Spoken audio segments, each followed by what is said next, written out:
Et bonjour à tous, bienvenue sur la web radio du mouvement des jeunes communistes des Yvelines. Je suis en compagnie de Mathieu Bolzinger, secrétaire à l'organisation du mouvement des jeunes communistes du 78. Un programme, donc c'est la quatrième émission de confinement de la web radio du mouvement de la JC78. Aujourd'hui, un programme orienté, on va recevoir donc un invité, ce sera sur le ton de l'énergie. Est-ce que tu peux nous en dire un peu plus, Matt? Oui, bah, effectivement, on continue de donner la parole aux camarades, aux associatifs, aux syndicalistes dans la période, puisqu'il y a une nécessité de le faire, il nous semble, voilà, dans cette période-là. Donc, on a la chance effectivement d'accueillir un syndicaliste énergicien de chez Enedis, pardon, qui est aussi yvelinois. Bah, du coup, pour discuter de l'impact du Covid-19 pendant la période et comment du coup ça se concrétise dans ce secteur-là, puisque c'est un secteur nécessaire, indispensable dans la période du coup. Et puis du coup avoir des éclairages sur les conditions de travail dans les métiers de l'énergie et de la production, de la distribution, etc. Voilà. Donc, Très bien. Je rappelle aussi pour celles et ceux qui nous regardent en live, n'hésitez pas à nous faire part de vos commentaires en question, hein, vos commentaires et vos questions, pardon, sur le chat. Nous, on lit le chat, on peut essayer aussi du coup de répondre aux questions. de reprendre vos questions et de les poser et puis d'en débattre. Donc n'hésitez surtout pas. On marque une mini pause, le temps d'aller chercher notre invité et on se retrouve après un très court instant.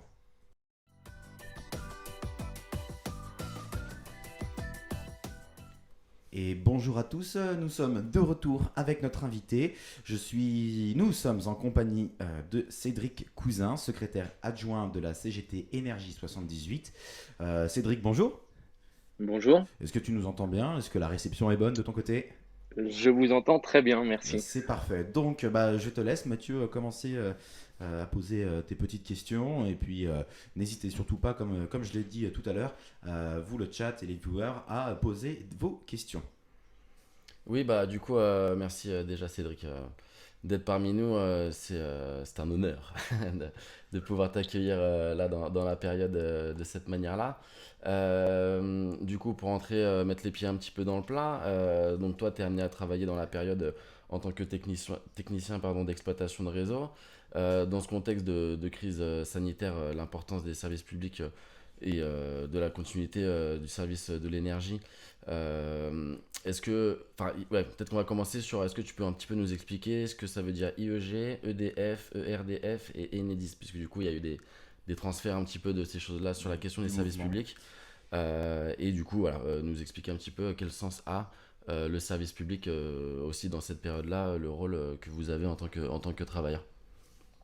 Bah, déjà, je vous remercie de nous avoir donné la parole pour l'énergie et puis bah, de m'avoir invité. Donc, je me présente, donc Cédric Cousin, donc je suis technicien d'exploitation sur le réseau de distribution d'électricité sur le territoire de l'Ouest Île-de-France, ça veut dire 78, une partie du 95, 92 et une partie du 94. Donc, en gros, mon métier constitue les interventions sur le réseau électrique, donc 20 000 volts et basse tension 400 volts et 230 volts.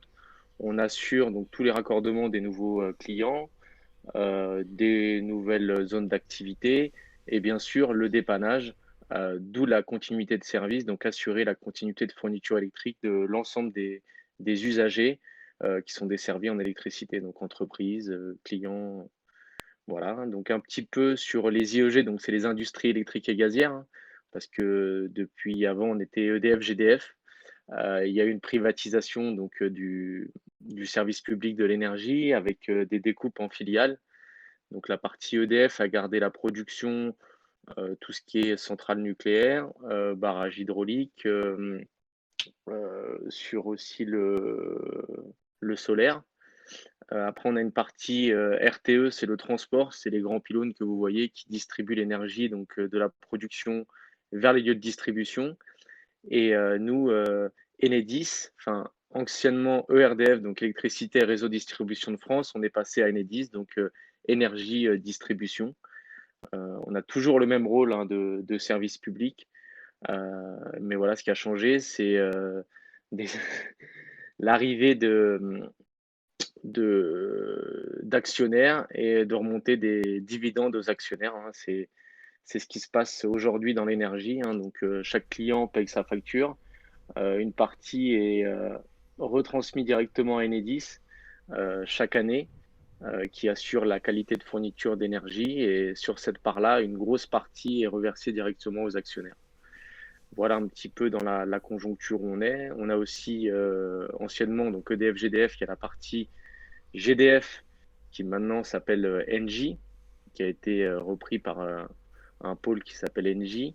Et on a aussi la même filiale, donc ERDF à l'époque, GRDF pour la partie distribution gaz, où maintenant, bah, eux, ils ont maintenu le nom de GRDF. Et il y a les stockages aussi, Storengy. GRT, c'est le transport du gaz. Donc voilà, on a été découpé un petit peu en filiales. Donc ça, c'était un petit peu les principales filiales du secteur énergétique. Ensuite, pour notre rôle dans le service public et la vision qu'on en a, c'est aujourd'hui, plus que jamais, on a tous besoin de l'énergie, qu'on soit dans la Creuse, dans le Nord, en Île-de-France, en Corse. On a besoin de l'énergie et à un prix qui soit le même partout. C'est la péréquation tarifaire est très importante. Assurer la continuité de fourniture électrique, qu'on soit proche des grandes villes ou en milieu rural, est très importante pour nous et c'est vraiment notre rôle du quotidien et nos valeurs du service public. Vous avez déjà pu le remarquer depuis décembre, beaucoup d'intempéries ont touché la France. Nous avons les techniciens donc sur le terrain et aussi dans les bureaux ont répondu présent, partant souvent loin de chez eux pour rétablir les usagers dans un délai au plus court, parce qu'on s'aperçoit que vivre une journée sans électricité, c'est compliqué. Alors, une semaine, je vous laisse deviner. Bien sûr. Et encore plus aujourd'hui, dans la période où les gens sont confinés chez eux, de vivre une journée sans électricité, c'est très compliqué. Merci beaucoup du coup pour ces premiers éléments de réponse. Du coup, peut-être qu'on reviendra sur la question un petit peu de précarité énergétique que peuvent vivre certains de nos auditeurs et puis on imagine un certain nombre de personnes en France notamment. Peut-être que pour rester un petit peu sur le contexte national, tu peux nous dire un petit peu comment ça peut se concrétiser, notamment lors des incidents sur les réseaux gaziers ou électricité. Les équipes d'astreinte, elles sont amenées à se déplacer. Est-ce que le matériel il est mis à disposition? Voilà, comment est-ce que les travailleurs ils sont amenés dans ce cadre-là à se protéger pour pouvoir rendre les services donc du coup que tu es en train de parler, la désinfection des outils de travail, etc. Alors, je vais essayer de. Bah, moi, je suis moi-même d'astreinte, hein. J'étais d'astreinte il y a une quinzaine de jours. Je la reprends dans une semaine. Euh, Si vous voulez, on est quand même un gros diesel. On a eu du mal à se mettre en place. Les gestes de protection barrière avec des masques ont été très très longs à se mettre en place. L'ensemble des agents n'est pas encore forcément équipé. Euh, on essaye justement, nous, en tant que syndicalistes, de pousser à protéger les salariés au maximum parce que c'est vrai qu'ils sont exposés. On parle euh, d'intervention ailleurs, donc sur la voie publique, mais il y a encore beaucoup d'interventions directement chez l'usager, hein, pour un compteur, pour un disjoncteur. Et ça, c'est très compliqué à suivre. On a des gestes qu'on n'avait pas l'habitude d'avoir. On a aussi une entreprise qui a quand même, avec des actionnaires, avec des dividendes à verser, des, des choses à. Faut qu'il y ait des statistiques qui avancent. Donc, c'est très compliqué de faire comprendre aux employeurs la nécessité de protéger les salariés ont à cœur de répondre présent pour rétablir justement l'électricité au plus vite. Mais voilà, nous, on veille pour protéger un maximum. Pour nous, aujourd'hui, le masque, le gel hydroalcoolique, de comment bien se laver les mains, de prendre nos distances de sécurité, ça fait partie de nous, dans notre jargon, on appelle ça les EPI, donc équipements de protection individuelle, qui nous servent à bosser, à travailler sous tension, hors tension, avec des gants. Et c'est très important. Donc, on a un vrai travail là-dessus pour essayer de protéger un maximum de salariés. Pour chez nous, sur la direction Île-de-France Ouest, donc je vous ai dit les départements du 95, 78, 92 et une partie du 94, nous sommes environ 1700 salariés et aujourd'hui nous avons une cinquantaine de cas avérés au Covid-19. Mhm. Donc voilà, on surveille ça de très près en essayant de prendre aucun risque pour les salariés, mais c'est compliqué parce que on est obligé de se déplacer, d'aller au plus proche des usagers, qu'ils soient porteurs ou non, sains ou porteurs sains, parce qu'il y a beaucoup aussi de porteurs sains, donc c'est très compliqué.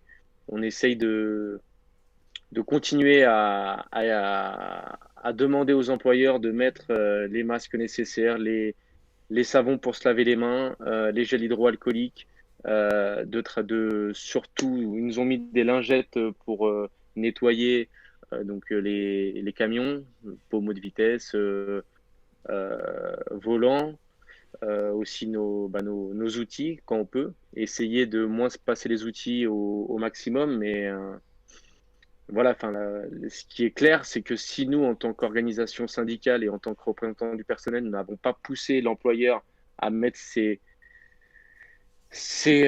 outils aux mains des travailleurs, ils ne l'auraient pas fait ou très peu.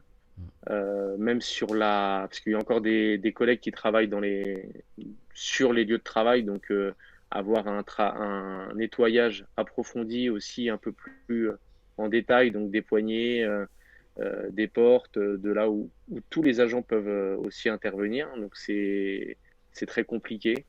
On essaye d'inciter les directions à le faire, mais on voit bien que ça leur coûte de l'argent, que c'est compliqué. Et dès qu'on touche au porte-monnaie, bah c'est compliqué. Il y a la vie des travailleurs et puis derrière, il y a l'argent. Donc, cette crise aussi met en exergue justement ce parallèle-là entre la vie humaine et la rentabilité. Bizarrement, on a le même compte rendu à chaque émission qu'on fait. Du coup, en plus de ça, on a posé la même question aux syndicalistes cheminots la semaine dernière, donc je me permets de le faire aussi pour vous dans votre contexte en particulier. Il y a une loi d'urgence contre la propagation du Covid-19 qui a été actée la semaine dernière, si je dis pas de bêtises, ou celle d'avant. Donc du coup qui a remis en question tous les acquis sociaux du code du travail. Donc là-dedans on peut parler de la semaine des 35 heures qui a été complètement explosée, l'imposition possible du coup désormais des congés payés. Comment est-ce que du coup ça se traduit dans les IEG pour vous? Comment ça se traduit aujourd'hui? Nous, on ne fait qu'interpeller. C'est compliqué sans les salariés, mais clairement, c'est intolérable de faire porter le chapeau aux travailleurs qui soient dans les bureaux ou en télétravail. Et moi, comme je vous le dis, sur 1700 salariés, il y a plus de 60% qui sont en télétravail, qui travaillent de chez eux, qui essayent de faire tourner la machine pour que les usagers aient l'électricité. Des agents d'astreinte 7 jours sur 7, 24 heures sur 24, répondent présents pour assurer cette continuité de service électrique.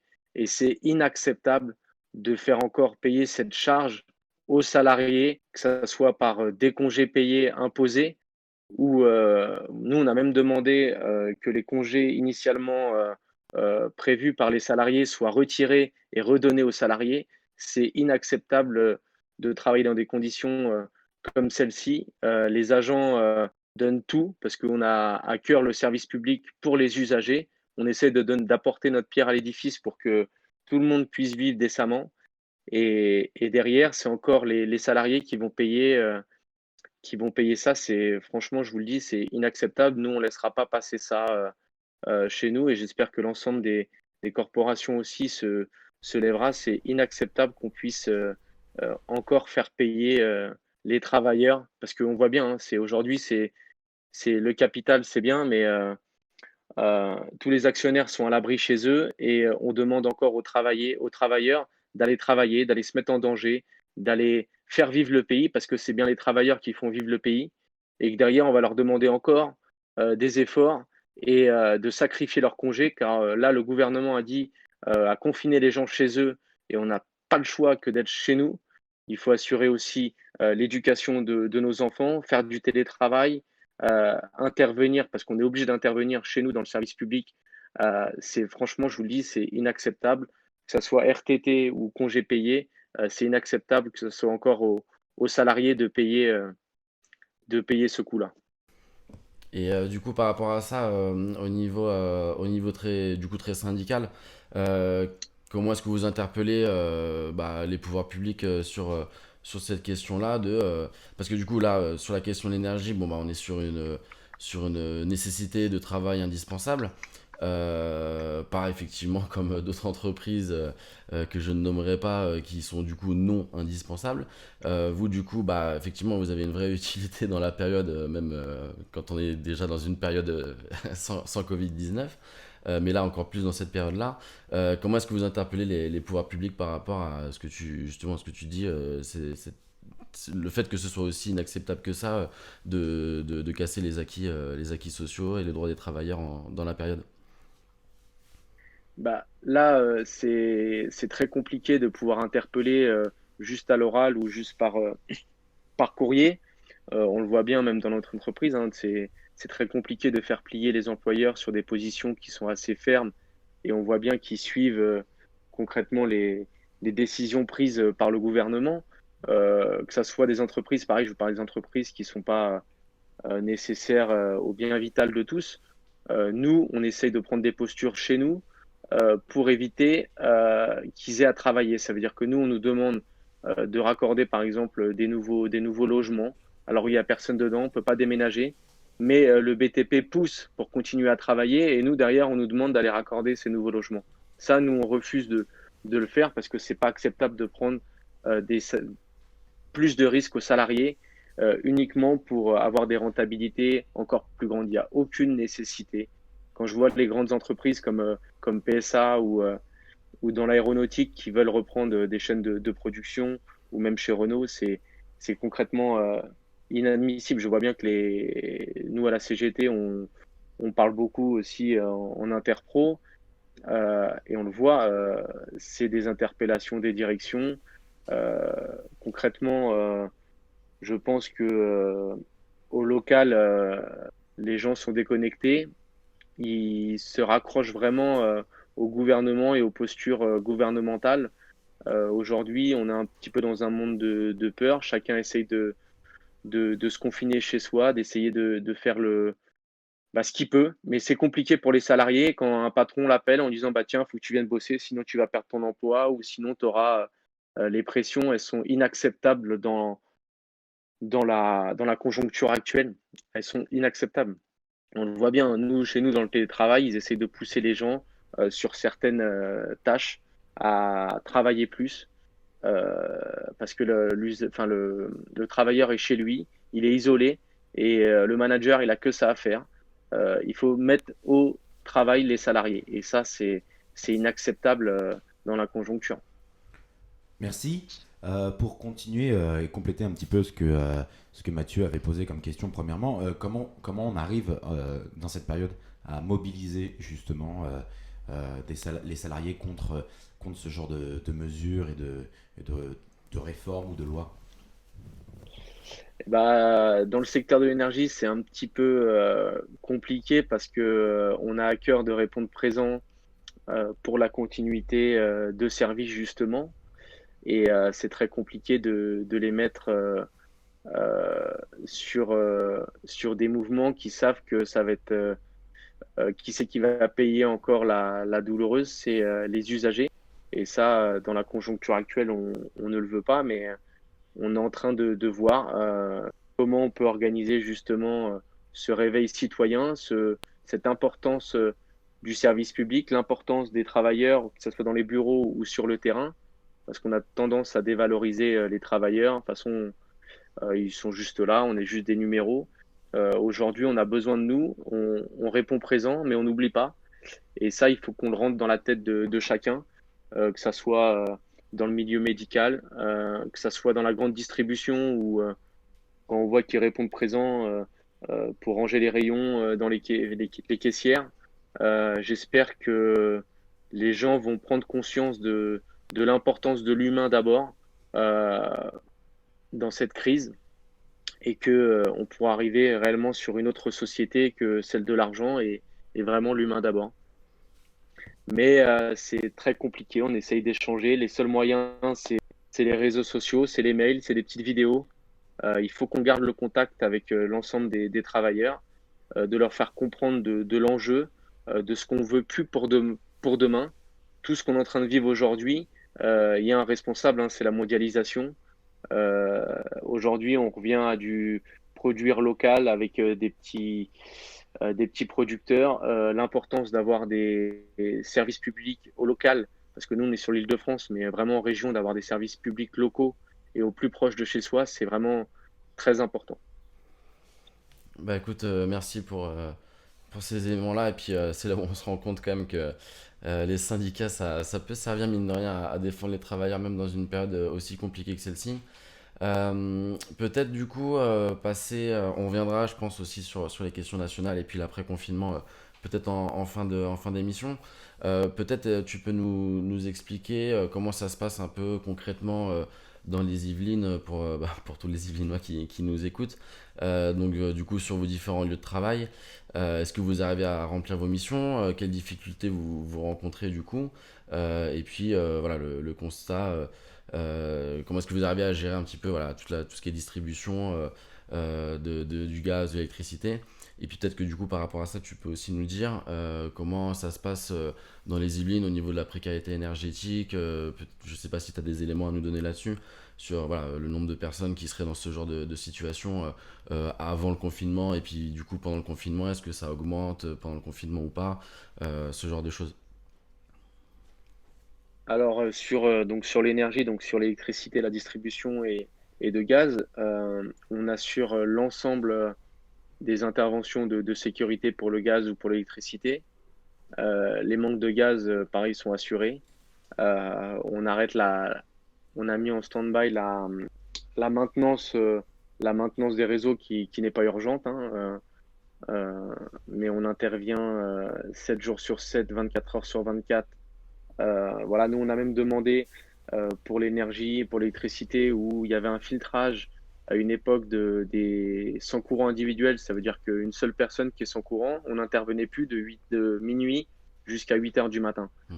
On a même demandé justement que cette barrière-là saute pour qu'on puisse intervenir où on ne peut pas laisser un usager 8 heures sans courant, même la nuit. C'est important.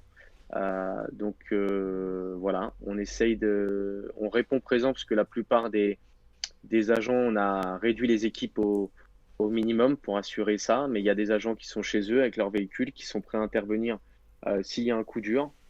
On a demandé aussi aux employeurs de se mettre en ordre de bataille, que s'il y a un coup de vent ou s'il y a des aléas climatiques, qu'on puisse répondre assez rapidement euh, à la demande la demande d'intervention. Ensuite, sur la précarité énergétique, on a demandé bien en amont l'arrêt des, des coupures électriques et des rétablissements à pleine puissance. C'est-à-dire qu'il y a des agents, enfin des personnes qui étaient limitées à 3000 watts, à 2000 watts ou à 1000 watts, de faire cesser ces limitations de puissance et de revenir à la normale. Donc ça, c'est toujours un combat en cours, mais c'est important que tout le monde ait le droit à l'énergie dans cette période de confinement où on est chez soi. On ne peut pas avoir un limiteur de 3000 watts où vous allumez une plaque, un micro-ondes et ça saute. Donc ça, c'est inacceptable. Euh, Ensuite, voilà, sur la précarité énergétique. Ouais, pareil sur les résiliations, donc on a demandé, parce que des fois il y a des erreurs, résiliation, ouverture de contrat, donc arrêter la suspension de l'énergie entre les deux usagers. Voilà, tout ce qui peut aussi limiter les déplacements pour nos techniciens. Donc c'est important d'avoir ça, sachant qu'en plus, bah, nous on est sur de la distribution, donc en fait on est prestataire des fournisseurs, donc ça peut être EDF, et vous savez, il y a plein d'autres fournisseurs comme Total qui se sont mis, Leclerc, Engie, et c'est eux qui font les demandes auprès du service de distribution, donc Enedis pour l'électricité et GRDF pour le gaz. et on a demandé justement l'arrêt des coupures d'électricité. Euh, Maintenant, après, c'est nous qui intervenons. Donc, on a demandé à nos directions, Enedis, de stopper toute intervention. Parce que c'est vrai que maintenant, avec Linky, on peut couper à distance. Et on a demandé l'arrêt de ces coupures à distance. Voilà. Cédric, nous, une vieweuse qui parle, qui nous dit qu'en fait, c'est par rapport au bilan et par rapport à ce qu'on disait tout à l'heure, qui dit qu'on a Oui. des réquisitions alors je vais arriver à le prononcer, chez JC Déco. On a des réquisitions par les mairies pour les sanitaires, toilettes publiques, etc. sur Paris. C'est la galère de gérer les salariés envoyés sur le terrain, la possibilité de respecter un minimum de mesures de sécurité. Pareil, ils ont aussi les congés payés imposés. La question de l'argent contre celle de l'humain est clairement d'autant plus visible en cette période. Donc un petit témoignage qui vient un peu illustrer les propos que tu avais tout à l'heure, Cédric. Et c'est vrai qu'on se rend compte qu'il y a vraiment toujours une logique de profit, d'argent avant l'humain, quoi. Ah, mais ça met encore plus en lumière vraiment cette politique de l'argent roi au détriment au détriment des travailleurs, hein. C'est inacceptable. Moi, je vous le dis, sur l'énergie, en 10 ans, c'est 66 milliards qui ont été reversés aux maisons mères EDF et Engie au détriment des usagers et des travailleurs. Et aujourd'hui, on en veut toujours plus. Et que derrière, c'est encore toujours les mêmes qui sont la main dans le cambouis, qui font tourner la France. C'est vraiment les travailleurs, hein, que ce soit sur la propreté, que ce soit dans les transports, que ce soit dans les télécommunications, la poste, les infirmières, l'énergie, l'eau, j'en oublie, mais c'est effarant justement. Et nous, on est obligé on assure euh, pour justement les usagers et l'ensemble de la population française notre rôle. Euh, et par contre, derrière, il y a encore des actionnaires qui réfléchissent argent et qui réfléchissent après le confinement, comment on va perdre le moins d'argent, comment on va en gagner le plus. Parce que c'est ça aussi, cette période de confinement. Beaucoup de personnes vont perdre de l'argent, mais les plus riches, ils vont encore gagner encore plus d'argent. Et ça, c'est inacceptable. Et du coup, ouais, effectivement, dans cette réflexion-là sur comment est-ce qu'aujourd'hui on est en capacité, enfin, on est en présence d'un gouvernement qui est en capacité de nous expliquer qu'il faut rester chez soi et puis du coup d'aller travailler en même temps, avoir des injonctions comme ça qui sont incompréhensibles et complètement contradictoires aussi, et du coup qui mettent vraiment la vie des travailleurs en jeu aussi. Et en plus de ça, il y a visiblement, puisque t'es pas le premier à nous dire, il y a une défaillance sur la question sur toutes les mesures de protection des travailleurs, des bénéficiaires, etc. Tu nous en parlais un petit peu tout à l'heure sur la question du télétravail. Voilà, comment est-ce que c'est managé ça? Parce qu'effectivement, on peut avoir dans nos proches et puis aussi chez certains de nos auditeurs des personnes qui sont amenées à télétravailler et qui en fait arrivent au constat qu'ils doivent faire beaucoup plus que en fait ce qu'ils avaient à faire sur leurs heures de travail avant la crise qu'on est en train de vivre, quoi. Et comment Alors ça se oui, passe sur Enedis aussi. sur le télétravail, il y a deux types de populations. Il y a une population qui était déjà, entre guillemets, éligible au télétravail, mais c'était pas non plus toute la semaine. Là, on arrive sur des semaines complètes, voire des mois. On n'est plus du tout dans la même organisation.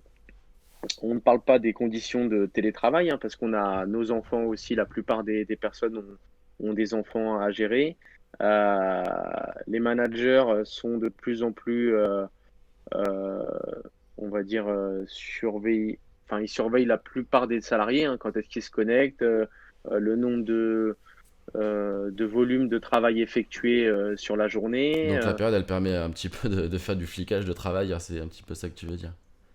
Exactement. Et puis après, c'est vrai qu'on s'aperçoit aussi qu'il y a beaucoup de travailleurs. Il y a toujours, c'est un peu comme dans la population, il y a des managers qui vont faire du zèle en essayant de tirer leur épingle du jeu de cette période de crise. Ça peut être des salariés aussi qui peuvent vouloir se faire mieux voir que leurs salariés. Donc c'est la mise encore en concurrence des salariés. Les conditions ne sont pas les mêmes pour pouvoir travailler à domicile. Il y en a qui n'ont pas non plus de haut débit Internet. Il y en a qui n'ont pas forcément de bureau pour pouvoir s'isoler et travailler. Il y a les enfants aussi, comme je vous dis, à s'occuper parce que, il y a quand même, l'école, voilà, c'est les vacances dans les Yvelines, mais jusqu'à la semaine dernière, c'était à peu près 4 entre environ 4 heures, consacrées par enfant pour, faire l'école à la maison, donc c'est pas rien. Et derrière, on a une population qui était soi-disant pas éligible au télétravail, où on leur demande de faire du télétravail aussi. Et on veut des stats derrière. Ce qui est ouf dans ce contexte, c'est qu'on demande, des statistiques et il faut qu'on ait, des stats sur la semaine. Donc on s'aperçoit bien qu'il y a la vie quotidienne, on assure notre mission de service public, mais en plus de ça, on se prépare déjà à l'après-confinement, à beaucoup de choses derrière et on nous dit: «Bah, voilà, il va falloir rattraper le retard et si on ne le fait pas là maintenant, on devra le faire encore plus après» et donc ça va être encore aux salariés, de payer, les pots cassés, que ça soit sur les congés, que ça soit sur les RTT et que derrière, on va nous demander de travailler encore plus. Nous, on va pas gagner plus, hein, mais par contre, il y a des gens derrière qui vont gagner plus et ça, c'est sur le dos des salariés. Il y a des agents là qui sont en télétravail, qui n'avaient pas l'habitude, qui ont des horaires, bah, qui amplifient. Et ben, on nous dit: «Bah, tiens, bah, je vais rendre service, je vais le faire».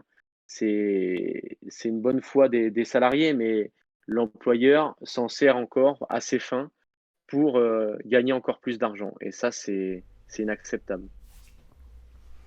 Merci. Est-ce qu'il y a des questions? Non, pas. Non, a priori, Ok, il n'y a ça pas de marche. questions, mais j'invite bien évidemment Bien tous sûr. nos viewers à poser les questions qu'ils veulent. On me demande aussi pour le gaz, par rapport, parce que là on parle beaucoup électricité, Oui, et on voulait savoir aussi un peu, on va avoir quelques informations pour le gaz. pour le gaz, bah, c'est le même parallèle, qu'à l'électricité, hein. Sur les interventions, on limite vraiment, les interventions de première nécessité, donc le maintien en gaz de l'ensemble, des logements et des habitations et aussi des entreprises malgré qu'elles ne devraient pas travailler.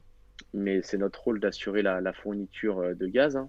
Donc que ça soit dans les stockages, au transport et à les distributions.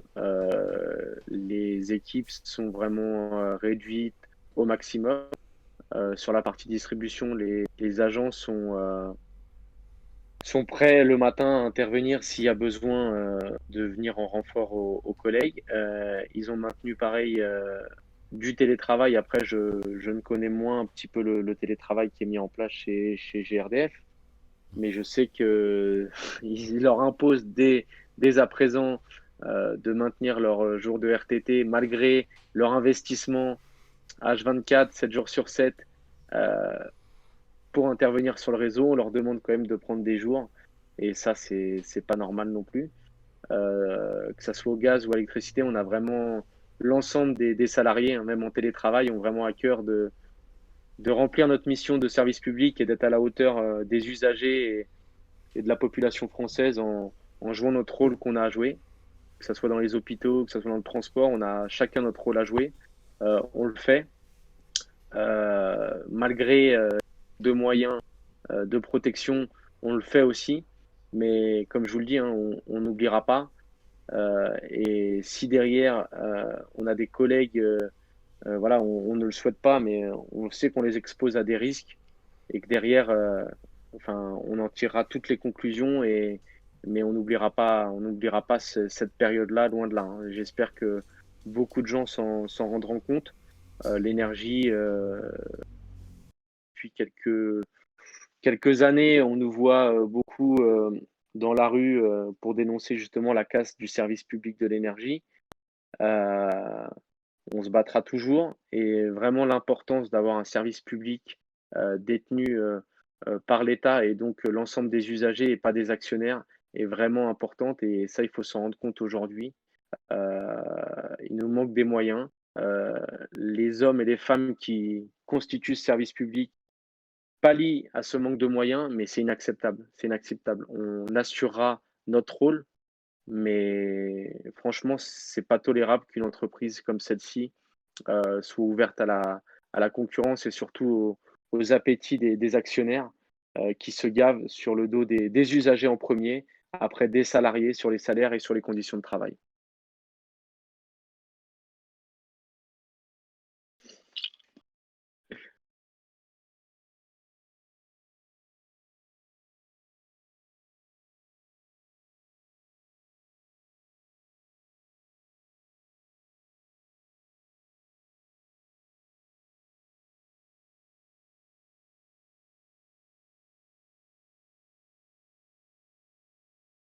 Je suis désolé, il va falloir que tu recommences. Je suis complètement navré. Ah. Le micro était coupé. Voilà, donc repose ta question. Moi, Mathieu. Ouais, toi, D'accord. Mathieu. Voilà, donc désolé. Je recommence. Petit bug de notre part. Non, du coup, ce que je disais, c'est que tu nous dis on n'oubliera pas. Donc, c'est la question que je voulais poser sur l'après-confinement. Tu as déjà donné quelques éléments là-dessus. Qu'est-ce que la CGT dit justement par rapport au fait que on met les travailleurs en danger en ce moment? Quel rôle du service public, enfin, quel service public de demain, en fait, la CGT propose comme projet? Vu que du coup, tu nous dis tout au long de l'émission que en fait, il y a une nécessité qu'on ait un réel service public de l'énergie en France, que ce soit dans une période de confinement ou que ce soit hors d'une période de confinement. La période là, elle révèle quand même un certain manque sur ce genre de choses. Voilà. Qu'est-ce que la CGT, ce sera ma dernière question du coup, la CGT elle propose voilà, comme véritable projet sur ce genre de choses? Ce que la CGT Énergie propose, c'est un vrai service public de l'énergie, donc au service des usagers. Comme je vous en ai parlé tout à l'heure, de la péréquation tarifaire, ça veut dire que le même tarif d'électricité euh, pour n'importe quel usager qui soit desservi en haute montagne, dans le rural, sur des plateaux déserts, avec très peu d'habitations ou en milieu rural, enfin rural, et c'est important, ou urbain, il faut que l'ensemble des usagers aient le droit et l'accès à l'énergie. Aujourd'hui, les raccordements, c'est pas normal qu'on paye plus cher aujourd'hui. Il y a de l'argent. Comme je vous ai dit, en 10 ans, c'est 66 milliards d'euros qui ont été volés par les actionnaires d'Engie et d'EDF en 10 ans. C'est énorme. C'est énorme.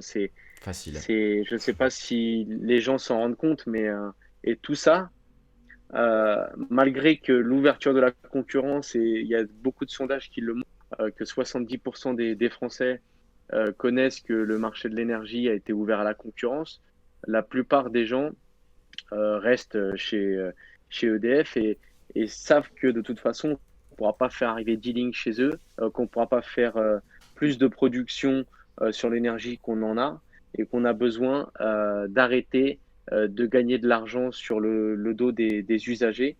L'énergie est un bien essentiel à tous. Euh, on avait une énergie qui était une des moins chères d'Europe. Euh, Aujourd'hui, on est en train d'essayer de gagner de l'argent sur le dos des usagers. Et ça, c'est vraiment inacceptable. Et le dos des travailleurs, hein, parce que on peut parler des avantages qu'on a dans l'énergie, soi-disant. Moi, comme je dis, hein, si c'était si avantageux que ça, je pense que les fils de nos grands dirigeants français postuleront à l'EDF ou à GDF, hein, si c'était vraiment si on était si vraiment des privilégiés que ça. Hein. Moi, je C'est suis pareil rentré, partout, hein. mes premiers salaires en euros, c'était 1150 euros. Aujourd'hui, j'ai 18 ans d'entreprise, je suis à 2000 euros net, je suis préparateur, je suis passé en maîtrise. Voilà, c'est pour vous donner un petit peu l'envergure. C'est pas non plus énorme. On intervient H24, on met, même si on a des outils de protection, on intervient sur le 20 000 volts, sur la basse tension, tout seul. C'est ça la réalité. Moi, je pense à mes collègues gaziers, à l'ensemble des collègues où on donne tout pour le service public. Vraiment, notre but, c'est de justement de servir la population en gaz et en électricité. Si c'était vraiment pour gagner de l'argent, je pense qu'on ne serait pas là. C'est un peu comme les infirmières où c'est des vocations, une vocation de pouvoir aider la population, de répondre présent. Mais vraiment, l'énergie, il faut s'en rendre compte, c'est pas un bien comme les autres. On peut pas spéculer sur un bien vital à tous comme l'eau, comme le transport. C'est inadmissible. Ou la santé, on le voit bien ce que ça a donné sur la santé. Hein. Les professionnels de santé ont fait qu'alerter dans les mouvements, par la grève et dans la rue. Nous, on le voit bien, on a fait des grosses grèves massives aussi dans l'énergie. Même si ça a déplu certains, on leur a montré ce que ça pouvait faire. Et même si c'est compliqué à des agents de reprendre en main, comme ils l'ont fait, leur outil de travail en faisant des coupures symboliques pour interpeller les gens en disant voilà demain ce qui peut arriver. C'est impossible aussi pour nous de se faire de l'argent parce que c'est bien ça sur le dos des précaires. C'est-à-dire qu'une personne qui va être coupée en énergie, on va lui demander de payer à la coupure, de payer à la remise en service. C'est un petit peu comme les banques, on se fait de l'argent avec ceux qui en ont moins, avec des agios. Bah, nous, c'est un peu le même principe, mais pour l'énergie. Et ça, c'est pas acceptable. Aujourd'hui, qui peut vivre sans énergie? Enfin, c'est pas possible. Alors on a un viewer qui demande si une entreprise peut obliger un, un salarié de ne pas retirer ses RTT en fait, ou d'imposer des RTT. J'ai envie de lui répondre que oui, en fait je crois qu'on en a un peu parlé. Et il y a des commentaires qui disent aussi que ça fait quoi d'être le plus beau, un truc plus léger, hein, d'être le plus beau secrétaire adjoint de la CGT Énergie 78. Alors, pour apporter une petite touche de légèreté. Ah ouais, c'est. Voilà. Non, bah, merci. Il y a Non, mais c'est, enfin, qu'on soit beau ou qu'on soit pas beau, le but c'est vraiment qu'on se batte tous ensemble justement pour l'intérêt. Et c'est ça qui rend beau les gens, je pense, c'est vraiment de se battre pour l'intérêt collectif.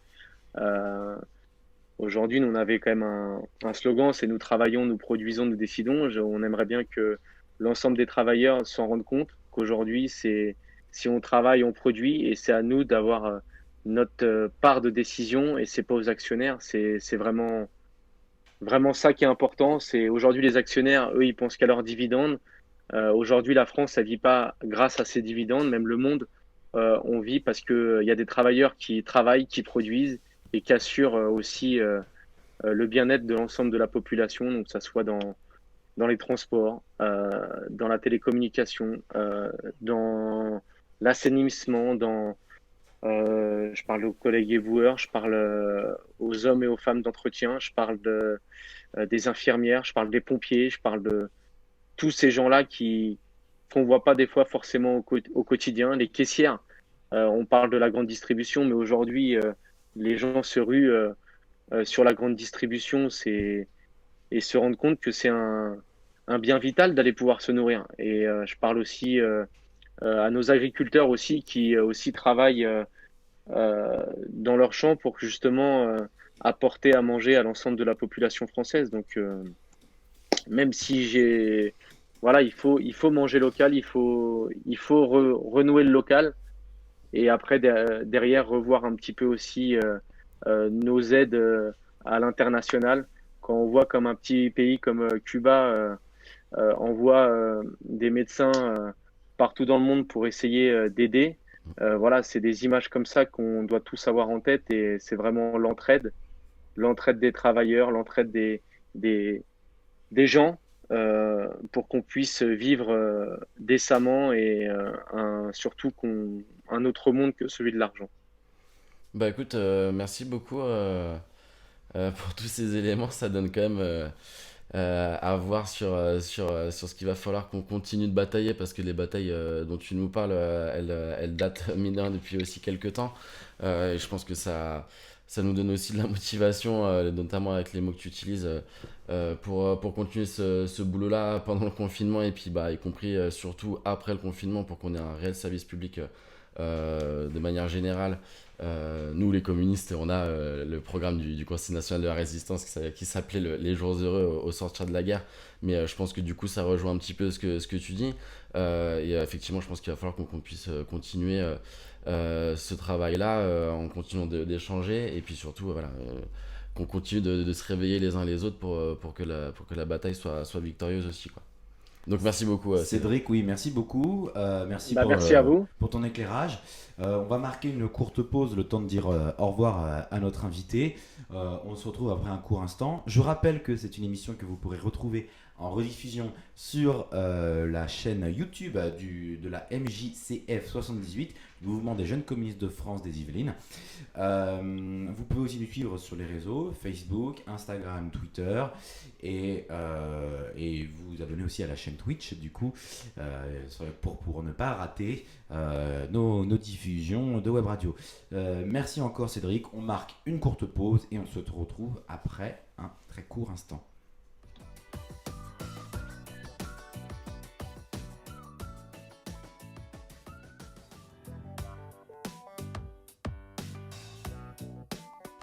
Et bonjour à tous, nous voici après la courte pause.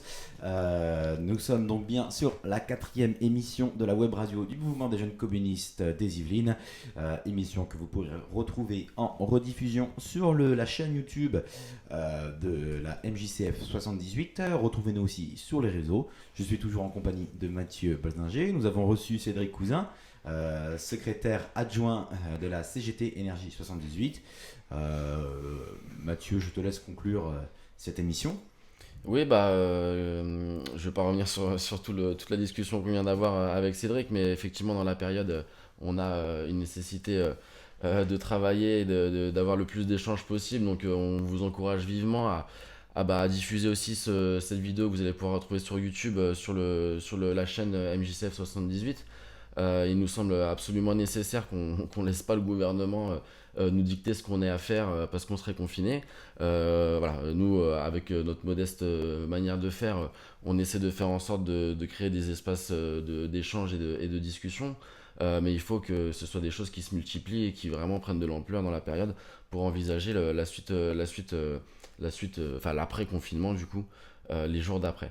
Je vous invite du coup dès maintenant pour terminer du coup cette émission à nous retrouver soit jeudi, soit vendredi, soit samedi, on ne sait pas encore, on verra en fonction de nos invités pour notre prochaine web radio qui sera sur le thème de l'école, puisque du coup la semaine dernière on a eu des annonces du gouvernement à ce propos du coup on va inviter on aura déjà certainement une lycéenne des Yvelines qui pourra un petit peu nous témoigner de ce que les lycéens peuvent vivre, des syndicalistes bien entendu, professeurs, et puis peut-être aussi un parent d'élève qu'on essaiera d'avoir pour donner un petit peu les différentes réflexions qui se font autour des annonces que nous a faites le gouvernement la semaine dernière sur la question de l'école.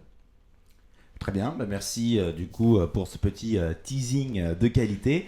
Petite pensée à tous les camarades qui sont en confinement seuls chez eux, ce n'est pas facile pour eux.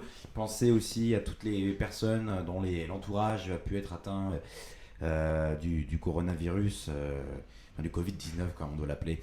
On pense bien fort à eux en cette période difficile. On se retrouve donc pour une prochaine émission et n'oubliez pas que malgré tout, la lutte continue. Passez une bonne après-midi. Au revoir.